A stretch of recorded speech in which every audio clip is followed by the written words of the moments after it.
Oh my goodness. What happened? Did you leave the camera at home again? Is that what you did, you fucking fool? What's going on, everybody? It's what week is it? Week 48? We've done this for 48 weeks now.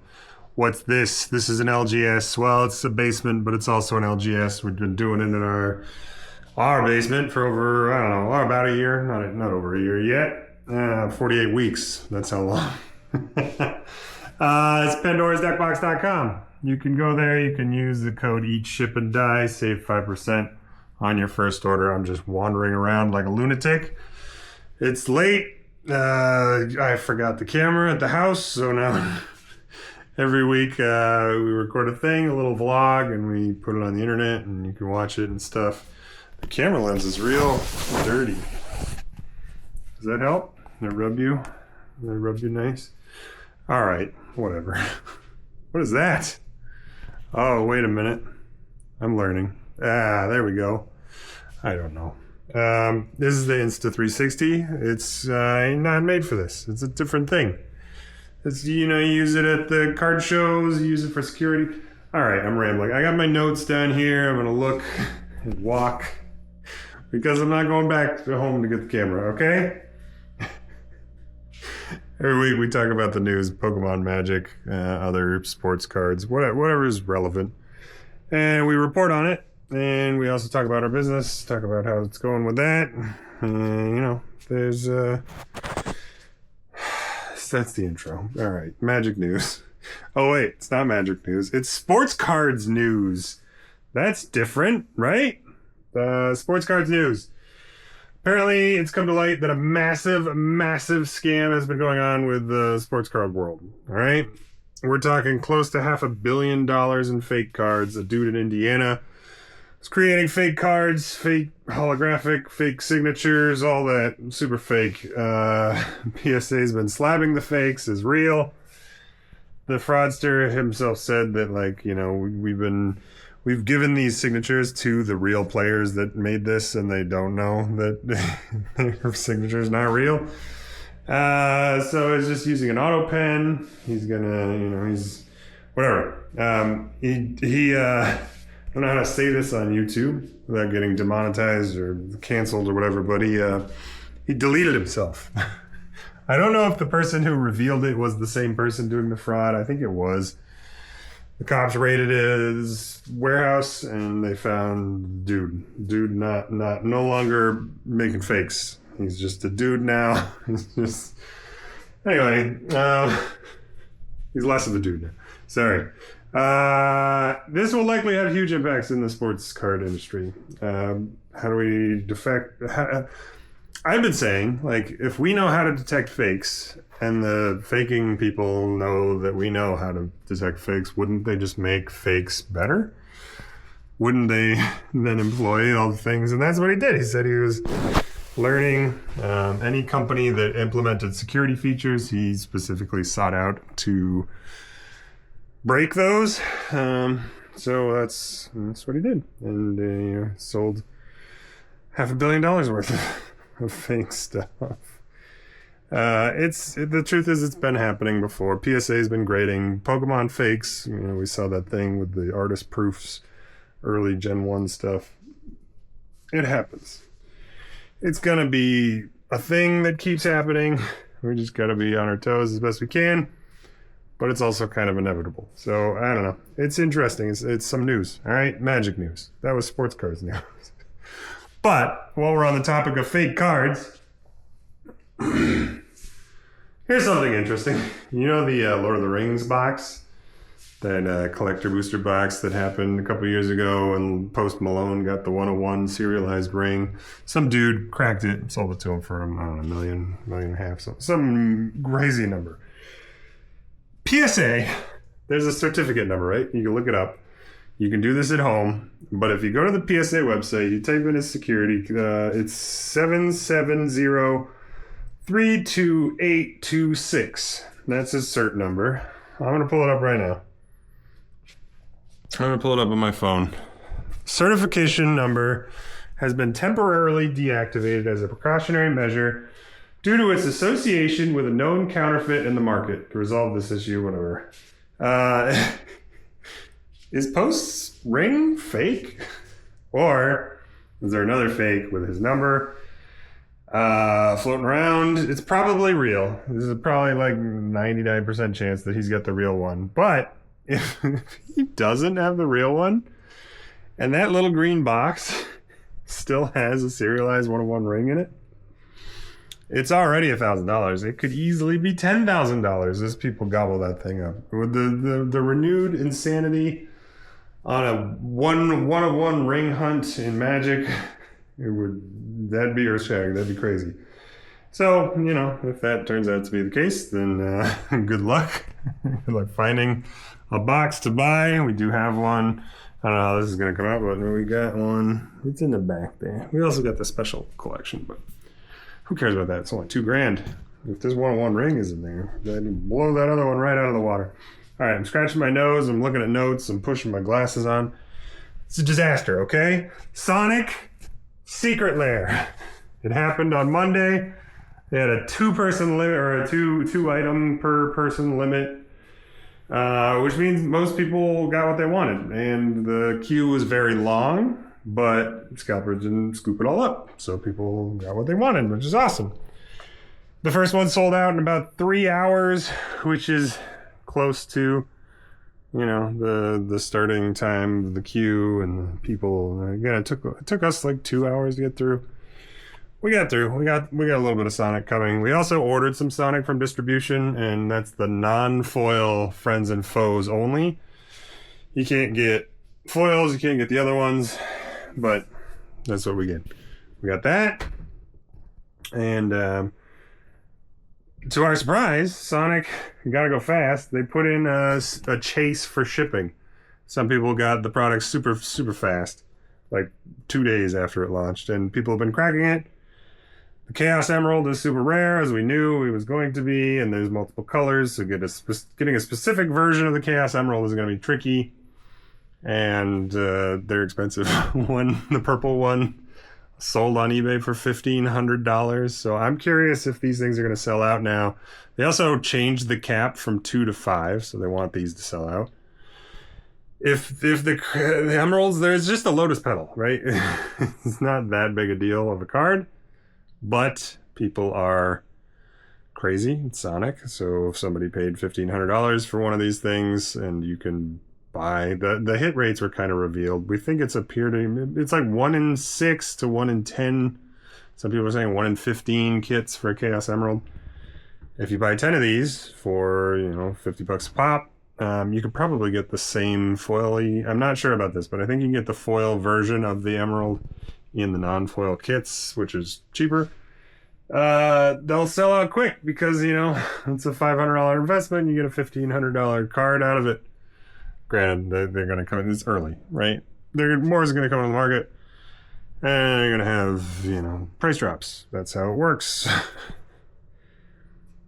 All right, Edge of Eternity's drop coming this weekend. We should get our first ever Magic set release package tomorrow from distribution, because we're now brick and mortar. We got our WPN status, we got PhD Alliance, and we got Mad Owl as well, and Southern. We got all those things, and they're all sending us magic. We missed PhD's Edge of Eternities. I'm sitting. I don't know, this is a weird one. We're gonna sit. We might open a collector box tomorrow, stream it on YouTube if you're here. That's Monday the 21st, probably around 8:30 p.m. Eastern time, if you want to tune in and watch us. I'm cracking at least a couple of these collector boxes. I love them. I love this stupid set. I've been watching a few other people. It's been really fun. I'm excited. The art's cool. Everything about this set I love. So we're going to crack some. Maybe you'll come and watch us on the screen. All right, that's it for Magic. Pokemon news. Mega Evolutions ETBs dropped on Best Buy on Monday. Immediately out of stock. They had no bot protection at all. The bots ate well on that one. It also dropped on Pokemon Center on Tuesday. Limit 1 per person. Alex got 1 of each, which is cool. I was at the shop. I tried. I had to change my shipping address. And then I got Error 17 banned, super annoying. Real pain in the ass. Black Bolt and White Flare released Friday. That was a couple days ago. We didn't have any at the shop on Thursday or Friday. We did get some for Saturday, and we made some kids' days. They were super pumped to get the new set. We were under market. They're around $90 to $95 market price right now. We got them for $85. We sold them to a couple of boxes, got like little dings in the shrink. We took $5 off for those. Everybody was happy. Everybody was pumped. We got some kudos for being... Anyway, $85 is not MSRP. Eventually, if distribution can get us more than 2 boxes, we won't be the people that tries to do like limit 1 MSRP. If we have like enough and there's a line, then we'll like cut the shrink. You get back in line, then you get it at market price with the shrink on it. And some people are only selling MSRP to kids. That's a way to do it too. I don't know, but it's not an option. We don't have that. We have 2 boxes coming, 2 of each from Southern Hobby. One of each of those is dedicated to our Patreon, our wholesale club. We're splitting our Patreon allocations halfway. So we get half what you get. That's it. That's it for Pokemon. Business news. All right. Alliance rep spoke with his manager and got our new account pre-order limits removed, which is super cool. So now we can order X box, you get Y discount. I can't tell you the numbers, but it makes it more in line with all the other ones, because Alliance has notoriously been the more expensive distro. But if you do this thing where you buy a bunch of boxes, then it basically becomes the same price as Southern and PhD, which is cool. We had a little bit of Amex drama. We got the Business Platinum credit card, and it's has a flexible spending limit, which most people read as like limitless, and then the Centurion Black card is the one that's actually limitless, but that one costs $10,000 a year, and you got to be invited, and you have to spend millions of dollars to get invited. And like, well, how do you just got an order? How do you spend millions of dollars if you can't? There's a limit on the platinum. So we had one of our charges declined. We had a balance of like $20,000, but our payment wasn't due for like 3 weeks. So we're like, yeah, that's fine. We got the money in the bank, and we're just gonna pay when it's. Nope, they canceled our like $100 payment. We were doing something, I don't remember, TCGplayer, whatever, and I called them up. They said after 90 days or so it should be okay. It becomes more flexible. They confirmed that bigger orders are fine. My concern was like, if we get a distribution order that's like fully allocated and we have like a $90,000 credit thing that's got to happen to pay for, you know, a big pallet of product, how is that going to work? They said it's fine. It's just you need 90 days worth of it, and we have like 30 days. So that'll work. That'll be fine. All right, it's going to be fine. She said they have customers that are spending like $500,000 a month, so it's not a big deal. The business card will eventually work out. It's just tight right now, so you have to put. And she said it helps if you put multiple payments per month to keep the card happy and healthy. It's fine. So we did that. We finished sifting that other store owner's bulk. He brought in a bunch of stuff that was pretty old, pretty beat up. Everything was LP at best. A lot of medium play, heavy play. Got a few $100 worth of things out of it. Paid him some money. We were gonna keep the bulk if he didn't want it for free, but he kind of wants it, and we told him our bulk rates. He's like, no. So I helped him load it back up into the car. We paid him for the cool couple rares we found. It was a cool deal. He said he might bring us some more, and if we get a robot in the future, it'll be a much easier process. But big props to Alex for sifting through that. I did a little sifting, and I found like a Cabal coffers for, you know, $20 card. That was pretty sick. It was pretty good shape too. I think that was LP. Oh, we had a lot of luck in the shop this week. We had somebody open a Smothering Tithe, Mr. Krabs from the SpongeBob, which is like a $500 card. Out of like a $30 investment. Roaming Thrones pre-release promo, which market price is like $35-$40, but the lowest listing is $70, and they've been selling for $70, so that's pretty cool. And we got a Galaxy Overgrown Tomb. The pre-release re-release event today was Lost Caverns of Ixalan, and we've been doing these. If you go 3-0, you get a collector pack. The LCI box wasn't open, so I was like, hey, you want me to crack this LCI collector box, or do you want like an equal value of something else? And he said he would take the Infinity. Oh, and he got a $200 Shockland from his Infinity pack. So it's been crazy. It makes you a little sad, right? Because I could open that and made money. But that's not what we're doing here. You come here, you get the cool hits. That's what you do.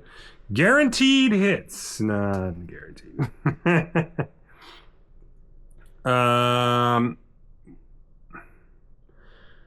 We had another big Reddit sale on Friday night. We did about 45 orders. I fell asleep and we weren't sold out. Woke up in the morning, we were sold out. A little over $11,000 worth of stuff. Alex is going to kick ass on those tonight. She's going to pull everything down and like put it into piles.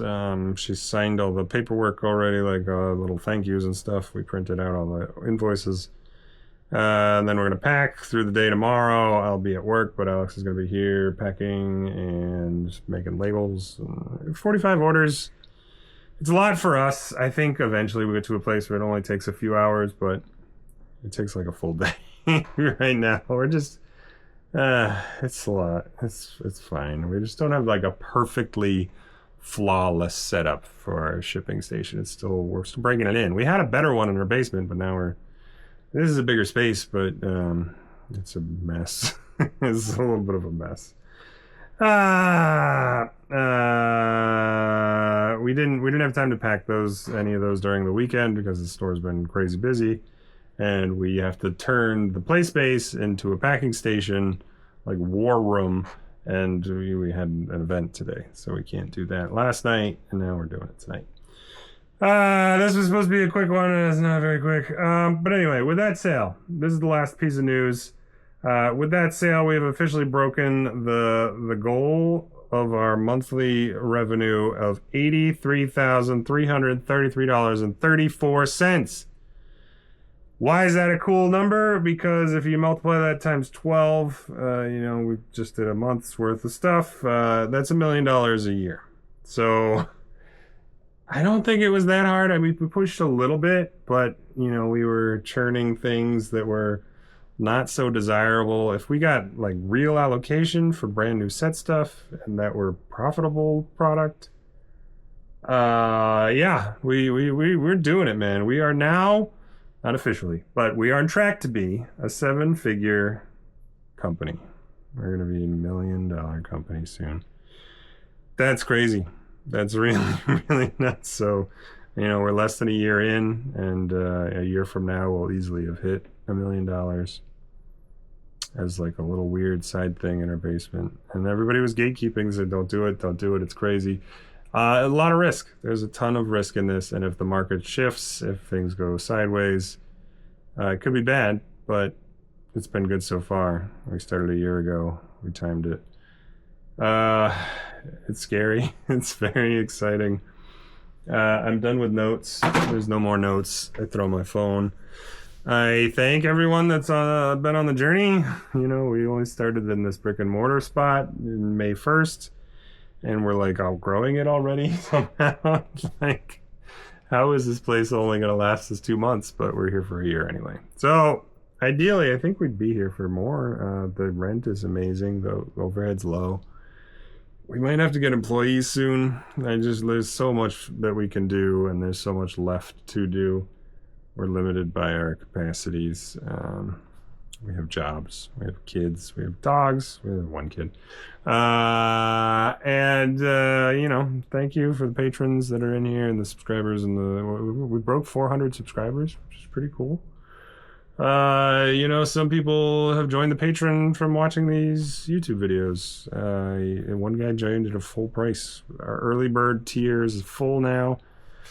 We had a few people reach out that wanted to join the early bird. I think we have to cap the early bird now. I think it's all full price, especially if this got one dude paid full price. Like, I can't then let other people in at the early bird. And we're kind of like, we got a lot of mouths to feed now. So we just did allocations for EOE, what we did get for the wholesale club, and there's not enough. That's obvious. This is our first set we're getting. Hopefully next set will be better. I love next set is also a Universes Beyond Spider-Man thing, so it's going to be a nightmare, but baby steps, right? We can only compare ourselves to ourselves. We can't compare ourselves to others. As Ben said, it's the thief of joy. So anyway, at the end of these, I got a tungsten D20. We roll it. It tells us the fate for the week. I don't know if it's going to work well with this camera, but I'll try. Where's the tungsten D20? There it is. I thank you for being here. Seriously, sincerely, it's insane. All right, here's the tungsten D20. Again, camera, I don't know if it's going to work. We're going to roll the thing and... Oh, we got a 10. It felt like better than a 10 week. Guys, I hope you have a great week. Goodbye!